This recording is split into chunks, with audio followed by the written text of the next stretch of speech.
আমার প্রিয় টিমের সহকর্মী ভাইয়েরা, আপনারা কেমন আছেন? কম না বেশি? মনে তো হলো না, মনে হলো মনে অনেক কষ্ট আছে।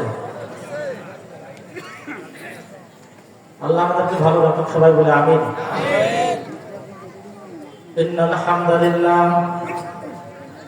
ইন্নাল হামদালিল্লাহি নাহমাদুহু ওয়া নাস্তাঈনুহু ওয়া নাস্তাগফিরুহু ওয়া নাশহাদু আন লা ইলাহা ইল্লাল্লাহ ওয়া নাশহাদু আন লা ইলাহা ইল্লাল্লাহু ওয়াহদাহু লা শারীকা লাহু ওয়া নাশহাদু আন্না সাইয়্যিদানা ওয়া হাবিবানা ওয়া মাওলানা মুহাম্মাদান আবদুহু ওয়া রাসূলুহু ফাকাদ ক্বালা আল্লাহু তাআলা আউযু বিল্লাহি মিনাশ শাইতানির রাজীম বিসমিল্লাহির রাহমানির রাহিম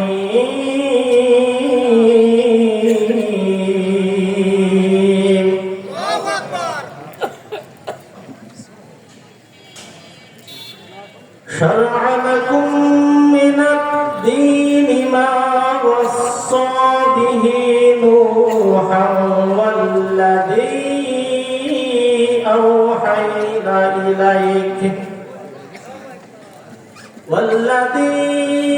أوحينا إليك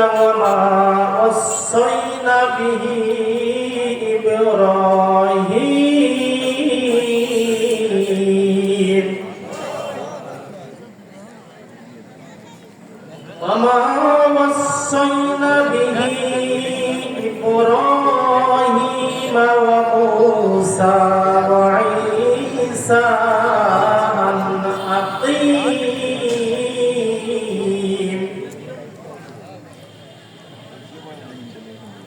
أن أقيموا الدين ولا تتفرقوا فيه كبر على المشركين ما تدعوهم إليه الله يجتبي إليه من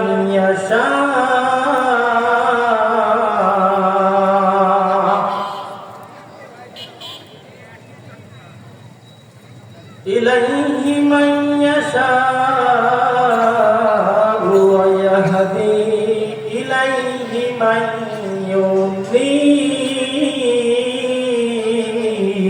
ينيب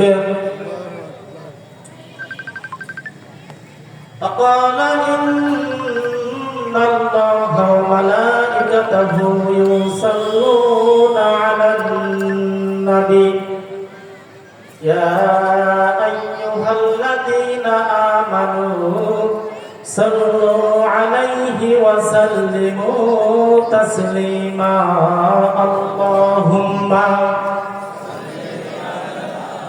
سيدنا مولانا محمد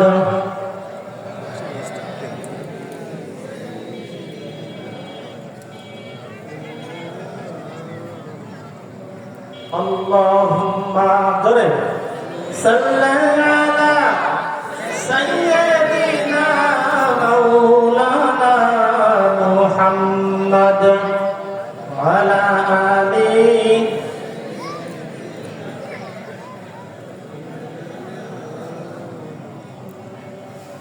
আমার জীবন আমার মরণ আমার জিন্দেগি ইয়া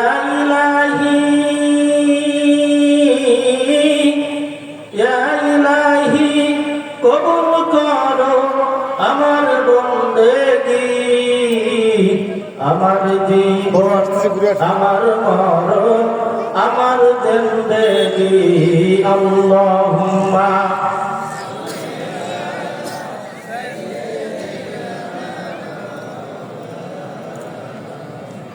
وعلى آله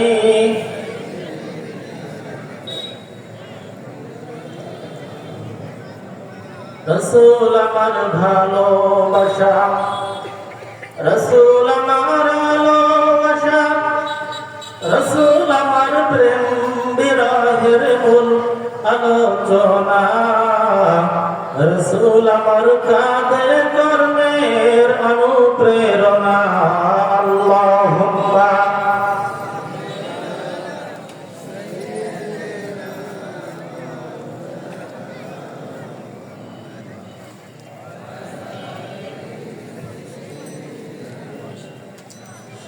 শাফিঈনা মুহাম্মাদ।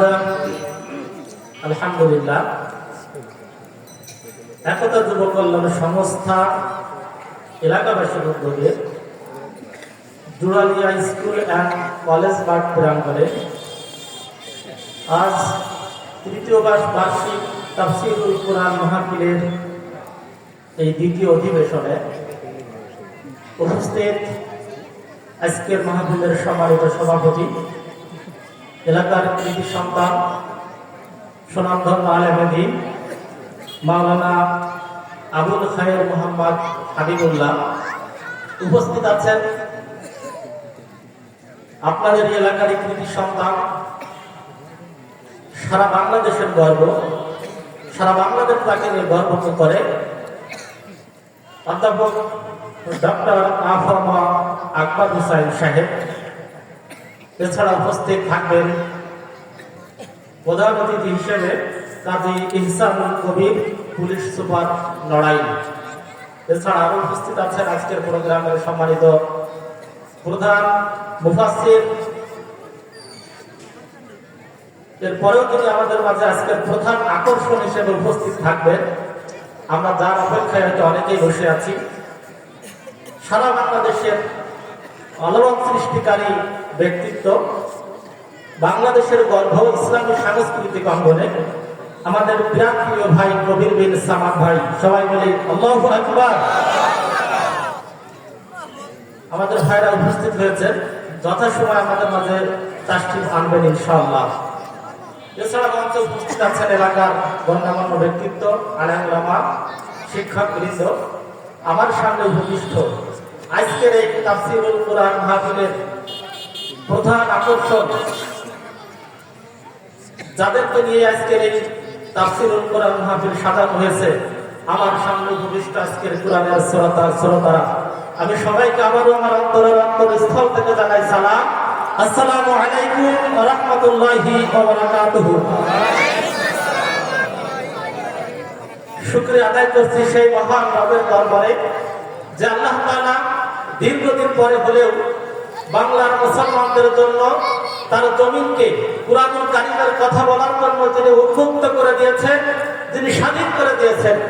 আসুন বিনয়ের সহিত নতশিরে আকাশ বাতাসকে মুখরিত করে কণ্ঠকে ছেড়ে দিয়ে সেই মাবুদের দরবারে শুকরিয়া আদায় করছি, আলহামদুলিল্লাহ। জোড়ালেবাসীর গলার কণ্ঠ কি এতটুকু আরো বেশি আছে?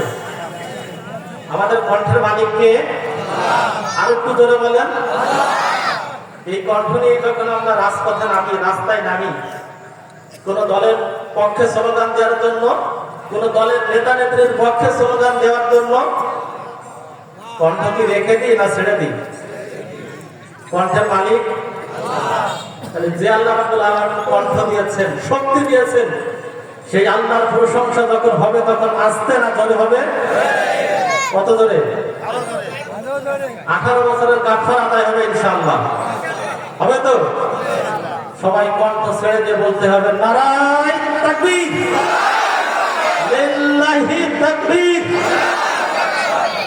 প্রিয় ভাইরা আমার, আমি ভূমিকা বড় করতে পারবো না। কত সময় থাকবো আমরা? সারা রাত। বক্তারা না থাকলে আপনারা থাকবেন ইনশাআল্লাহ। ইনশাআল্লাহ আল্লাহ আমাদের কবুল করুন। প্রিয় ভাইরা আমার, তাহলে প্রশংসা করতে হবে কার? আল্লাহর প্রশংসা করলে আমাদের খুব ক্ষতি না, আল্লাহর অনেক লাভ হয়। লাভ কাদের? লাইন শাকারতুম লাযীদান্নাকুম ওয়া লাইন কাফারতুম ইন্না আযাবী লাশাদীদ।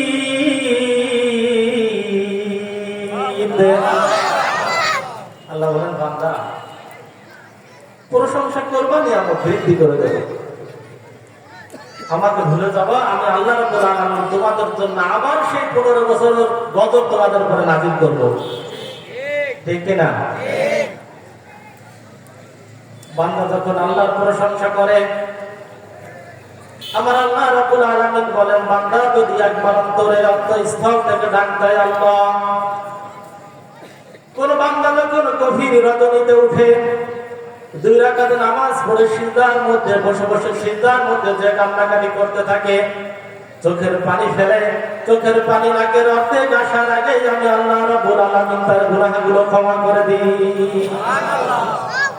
কোন বান্দা যদি অন্তরের অন্তঃস্থল থেকে একবার ডাক দেয় আল্লাহ, আল্লাহ বলেন, আমি আরশের মালিক 70 বার ডাকের সাড়া দিয়ে বলি, বান্দা তুমি কি চাও, আমি হাজির।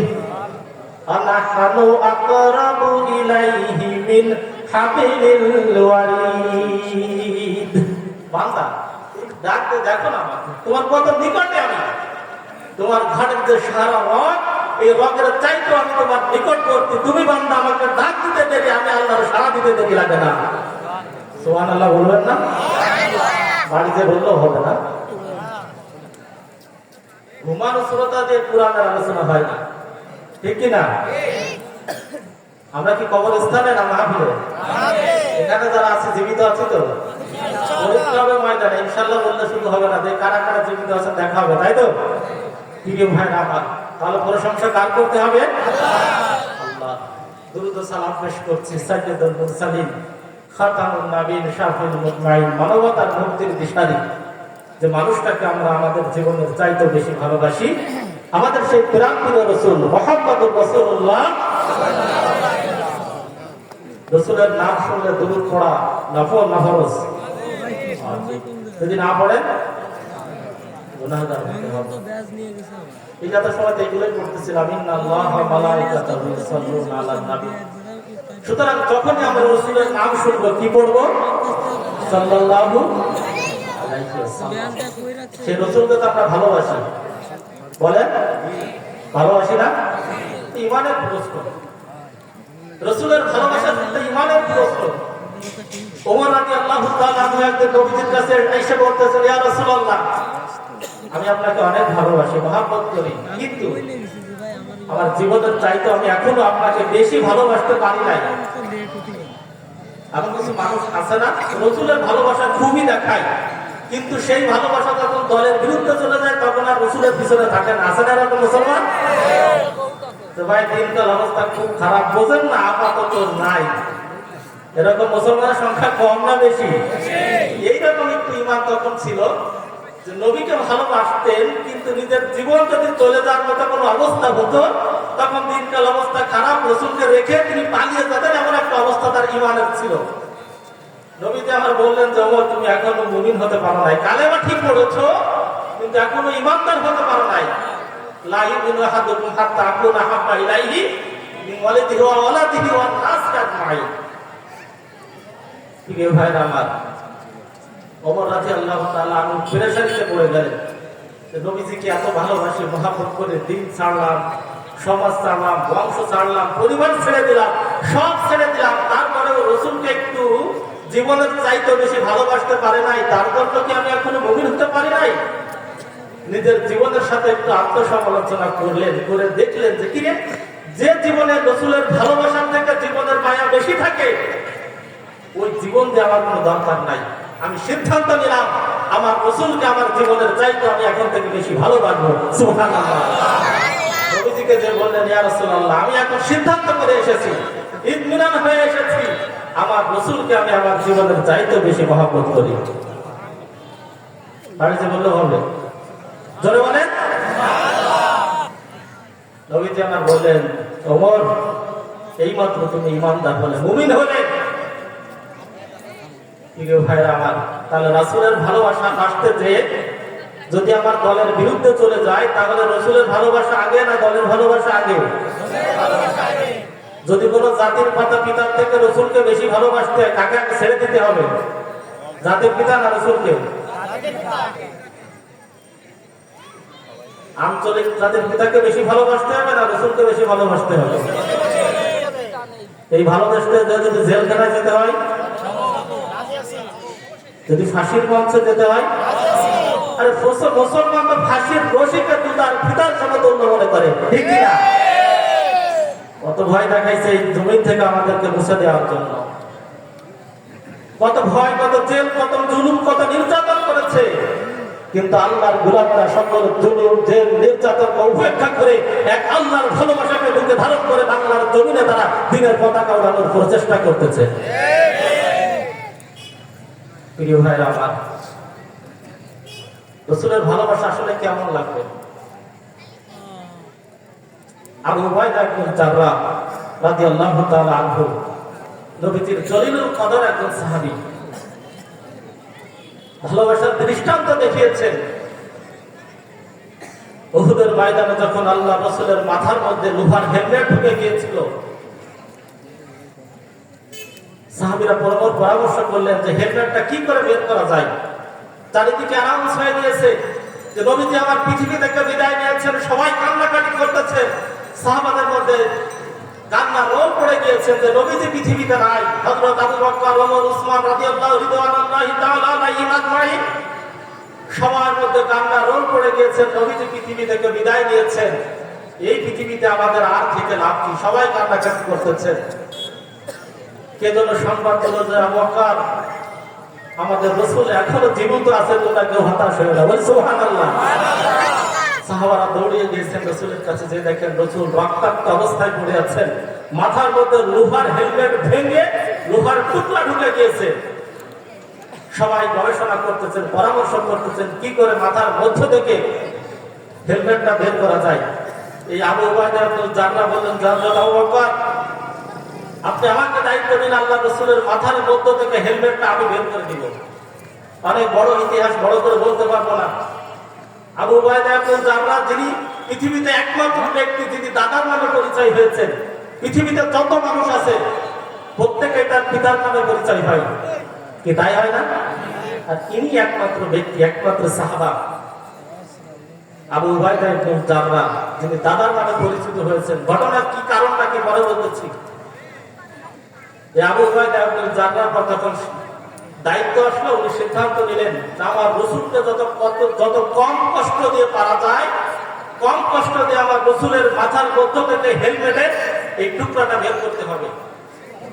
উনি দাঁত দিয়ে কামড়িয়ে ধরলেন, মাড়ি দিয়ে খুব জোরে বলছে কামড়িয়ে ধরলেন। কামড়িয়ে ধরে সিদ্ধান্ত নিলেন যে আমি কি এখন দাঁতের মায়া করব না আমার রাসূলের মায়া করব, মহব্বত করব, কাকে বেশি প্রাধান্য দিব? উনি সিদ্ধান্ত নিলেন রাসূলকে যদি দ্বিতীয়বার টান দিই, প্রথম টানে যদি বের না হয়, দ্বিতীয়বার যদি টান দিই তাহলে আমার রাসূল কষ্ট পাবে। সুতরাং আমার দাঁতের যে অবস্থা হবে, আল্লাহর রাসূলের মাথার মধ্য থেকে এক টান দিয়ে লোহাটা বের করে নিয়ে আসতে হবে। সিদ্ধান্ত মোতাবেক কাজ শুরু করলেন। লোহার আংটাটা এত জোরে ধরে আবু উবাইদা ইবনে জাররাহ টান দিয়েছেন, লোহাটা বের হয়ে এসেছে। লোহাটা যখন নিচে ফেলেছেন, সাহাবারা দেখলেন আবু উবাইদা ইবনে জাররাহর মুখের মধ্য থেকে লোহাটা ঠিকই পড়েছে, কিন্তু লোহার সাথে আরো দুইটি দাগ গালের মধ্য থেকে ঝকঝক করে নিচেই পড়ে গিয়েছে। সুবহানাল্লাহ বলবেন না? এই আবু উবাইদা ইবনে জাররাহ রাসূলকে এত ভালোবাসতেন, এত মহব্বত করতেন। বদরের ময়দানে আল্লাহ রাসূল বিভিন্ন সাহাবাদেরকে বিভিন্ন এলাকায় দায়িত্ব দিয়েছেন, তোমার এই দায়িত্ব, তোমার এই দায়িত্ব, তোমার এই দায়িত্ব।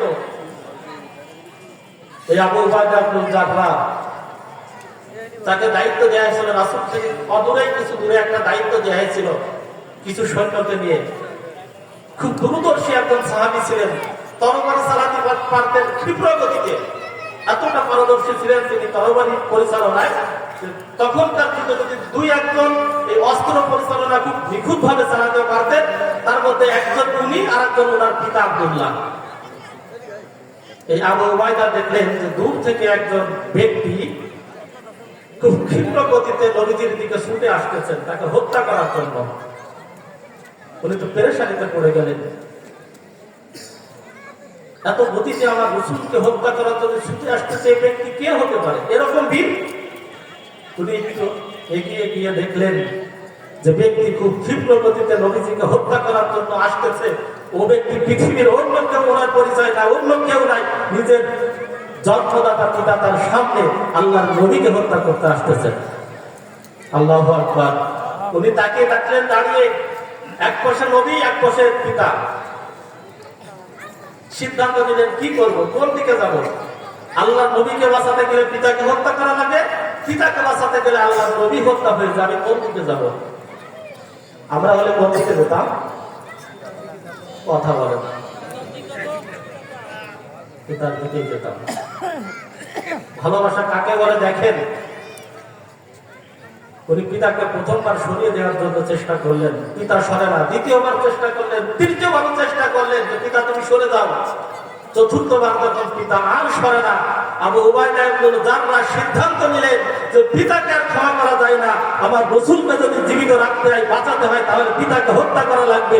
এমন জোরে নিয়ত করে পিতার গর্দানে তিনি আঘাত করলেন, এক আঘাতে তার মাথার দেহ থেকে 20-30 হাত দূরে ছুটে চলে গিয়েছে। সুবহানাল্লাহ।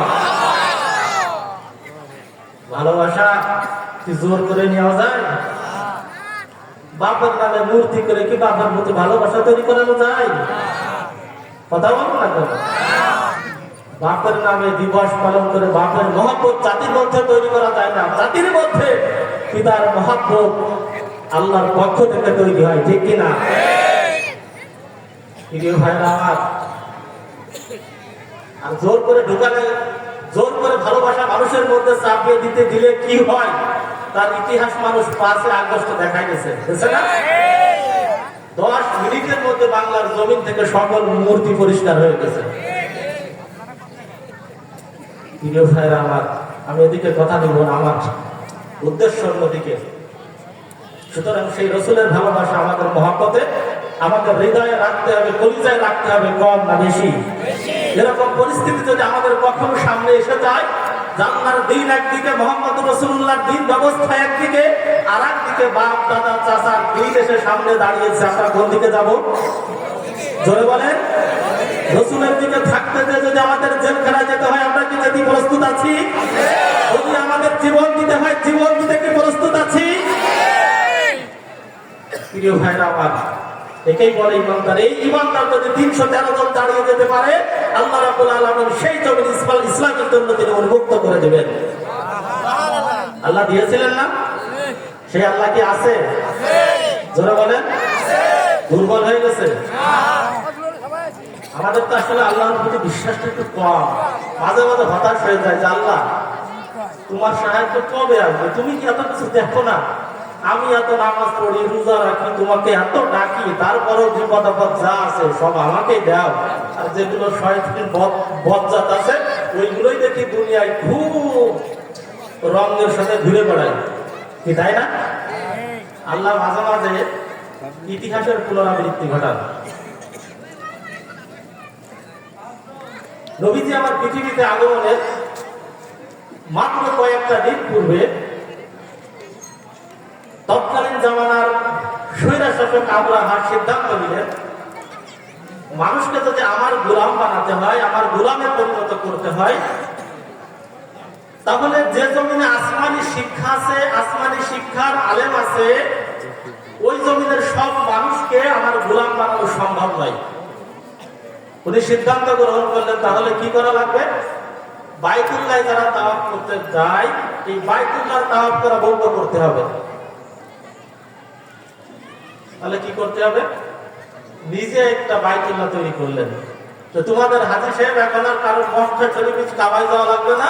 এখন আমি তোমাদের জন্য এই যে কাবা তৈরি করেছি, এই কাবার মধ্যে তোমরা এসে তাওয়াফ করলে তোমাদের হজ হয়ে যাবে। আচ্ছা বলেন, মুসলমানরা কি এটা মেনে নিতে পারে? মুসল্লিরা যারা ছিল রাতের বেলা যে পায়খানা করে একেবারে কাবা শরীফ মোটামুটি পরিষ্কার করে দিয়েছে, ঠিকই হয়ে গেছে। সকালে হচ্ছে রাগ হয়ে গেছে, কি ব্যাপার, আমার কাবায় পায়খানা করলো কারা? তাহলে পায়খানা করেছে হুজুররা। দোষ কাদের হয়?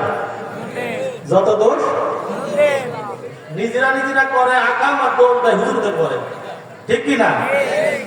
নিজেরা ফুটাবে গাড়ি, মামলা হবে হুজুরদের পরে। নিজেরা ফুটাবে বোম, মামলা হবে হুজুরদের পরে। গ্রেফতার হয়েছিলাম 2023 সালের 31শে জানুয়ারি। সূরা ইনফিতার পড়তেছিলাম, কিন্তু ভাইরা জানেন ইনফিতারে একেবারে আসমানের উপরের আলোচনা আর মাটির নিচের আলোচনা ছাড়া আর কোনো আলোচনা নাই। মানে কবরে রাখে না আর জান্নাত জাহান্নাম আলোচনা শেষ। মুনাজাত করে কেবল বসছি দোয়ার অনুষ্ঠান। সাথে সাথে কিছু ভাইরা, যে আমাদের কিছু ভাইরা আছে না, রেডি থাকতো, যদি ফোন দিত হ্যালো জি আসতেছি, যাই গ্রেফতার ঘিরে ফেলে দিত। এরকম কিছু বন্ধু ছিল না? আল্লাহ তো আসলে জিন পরিবর্তন করে দেয়। অতিল কালাইয়া মুদা বিদুহা বাইনান নাস। আল্লাহ একরকম দিন রাখে না। যারা গ্রেফতার করেছিল 5 তারিখের পরে তারাই এসে বলতেছে ভাই আমাদের দোষ না, দেখেন আস্তে আস্তে আমাদেরকে মাফ করে দেন, আমাদের জোর করে নিয়েছিল। ইতিহাস বলবো না। এই ভাইয়ের আমাদেরকে গ্রেফতার করলো, হাতে বলতেছিল কোরআন শরীফ, পড়তেছিলাম সূরা ইনফিতার। মামলা হলো, সকালবেলা দেখলাম আমাদের এই বড় বড় পকেটে নাকি ককটেল পাওয়া গেছিল। পেয়েছিল কি? কোরআন। মামলা হলো কিসের?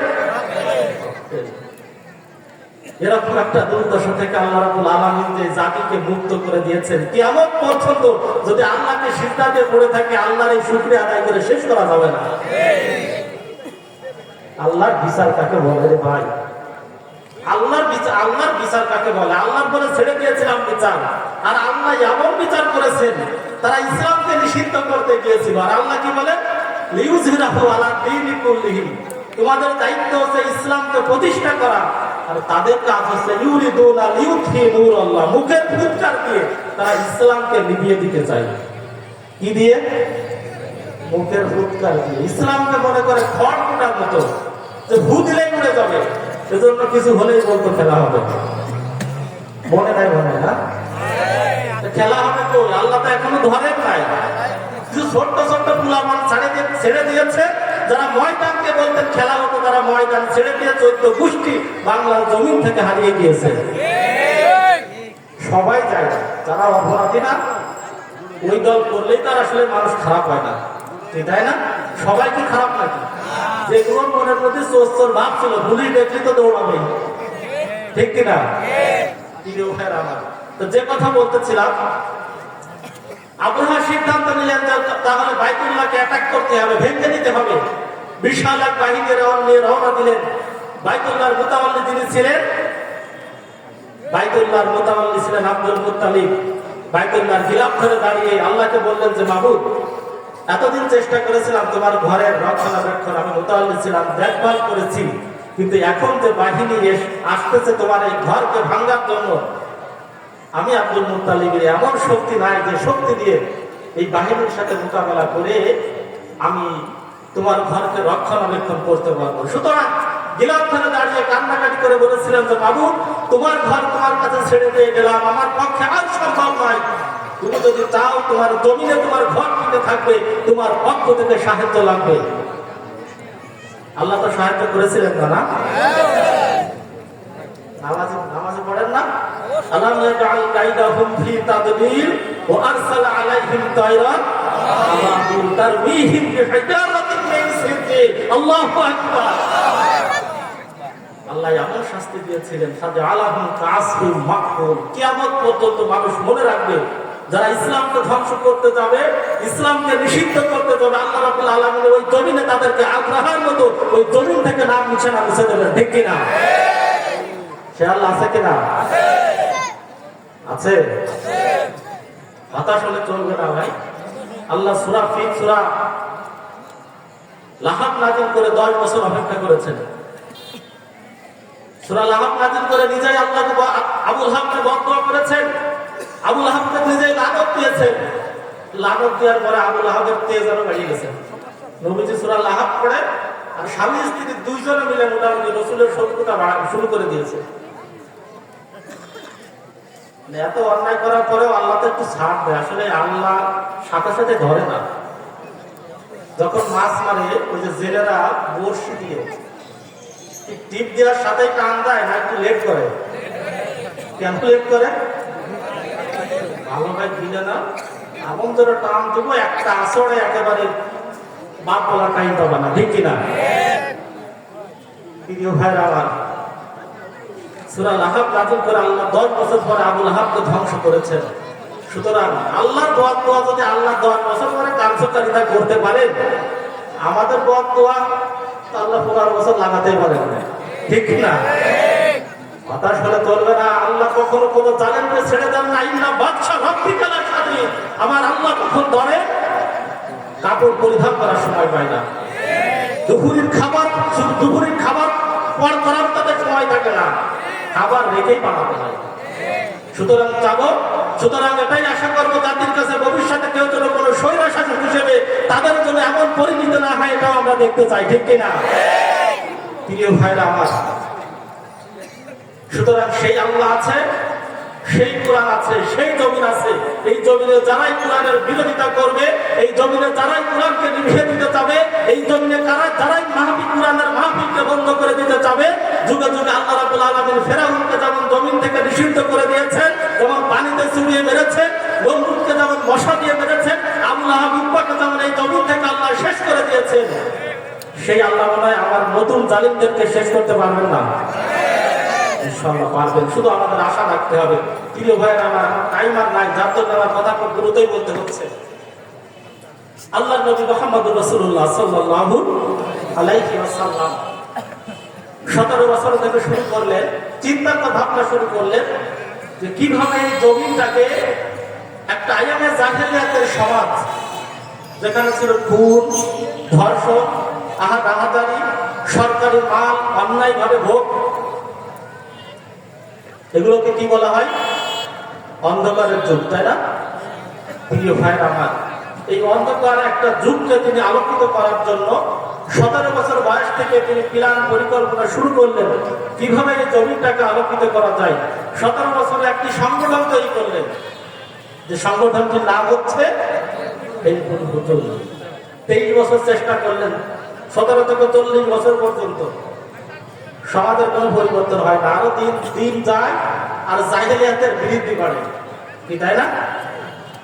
17 বছর যখন তিনি পৌঁছালেন, আল্লাহ রাব্বুল আলামিন বললেন, হে রাসূল, দল করেছো ঠিক আছে, কিন্তু কোন দল নিজের মত, নিজের আদর্শ, নিজের চিন্তা চেতনা দিয়ে আল্লাহর জমিনে, অন্তত আল্লাহর জমিনে শান্তি প্রতিষ্ঠা করা সম্ভব নয়, ঠিক কিনা? এই জমিন কার?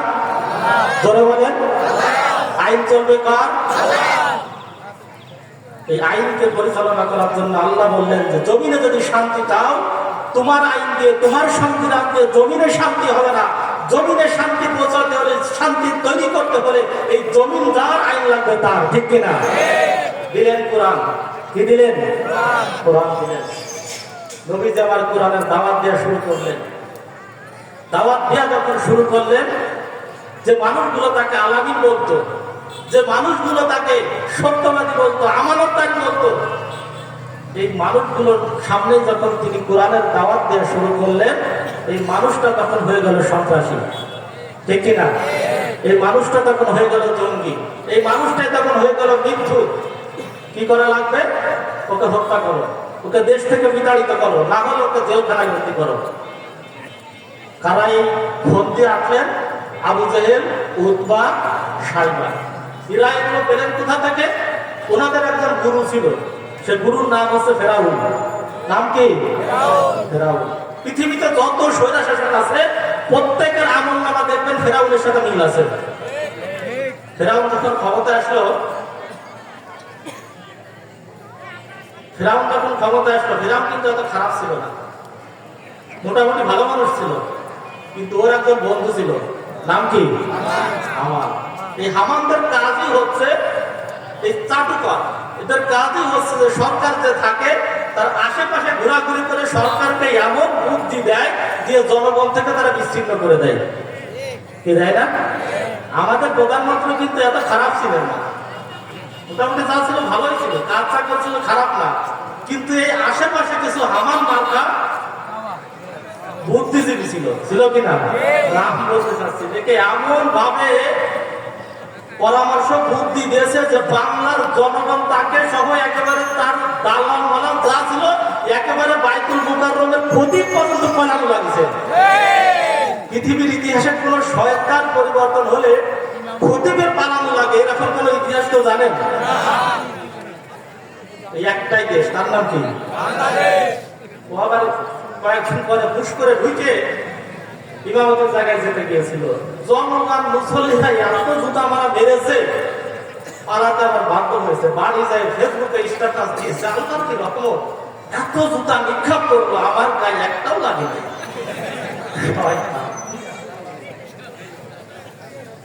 এই ফেরাউনের কথা বলতেছিলাম। এই ফেরাউন সর্বপ্রথম ক্ষমতায় এসে সিদ্ধান্ত নিলেন, এই ফেরাউন যখন ক্ষমতা আসলো, আমার মতো বন্ধু, ক্ষমতা যদি দীর্ঘস্থায়ী করা লাগে একটা কাজ করা লাগবে। কি করা লাগবে?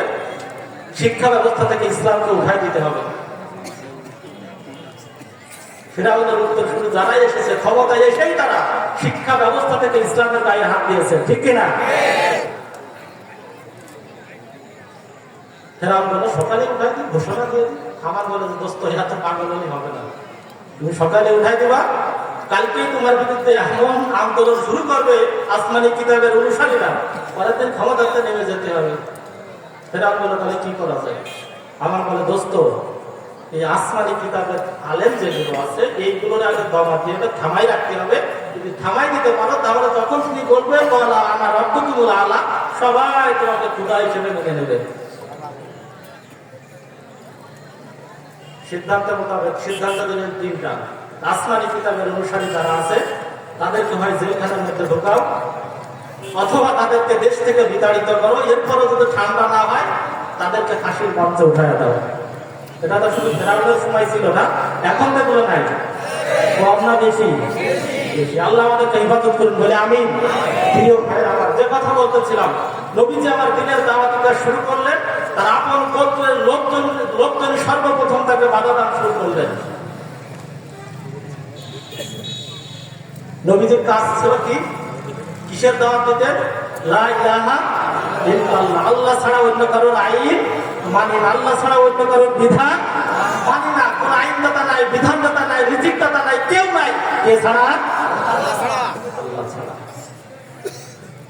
প্রিয় ভাইরা আমার, কেন নবী এই কথা বললেন? আল্লাহ তাকে দায়িত্ব দিয়েছেন, হুয়াল্লাযী আরসালা রাসূলাহু বিল হুদা ওয়া দীনিল হক লিইয়ুযহিরাহু আলা দীনি কুল্লিহি ওয়ালাউ কারিহাল মুশরিকুন। হে রাসূল, আমার দ্বীনকে প্রতিষ্ঠা করার জন্যই আমি আপনাকে পাঠিয়েছি। এতে মুশরিকরা যদি একটু রাগ করে, না শিক্ষা তুমি ওগুলো পরোয়া করবে না। আমার সিদ্ধান্ত হলো ইউরিদুনা লিইউতফিউ নূরাল্লাহি বিআফওয়াহিহিম আল্লাহু মুতিম্মু নূরিহি ওয়ালাউ কারিহাল কাফিরুন। ওরা ফুৎকার দিতে চাবে আমার ইসলামকে নিভিয়ে দেওয়ার জন্য, আর আমি আল্লাহ রাব্বুল আলামিন সিদ্ধান্ত নিয়েছি ওদের মুখের ফুৎকারে আমার জমিনে আমার ইসলামকে আমি জ্বালিয়ে দেব। দিয়েছেন আল্লাহ। তারা রাজাকার স্লোগানকে আমাদেরকে দেশ থেকে নিষিদ্ধ করতে চেয়েছিল।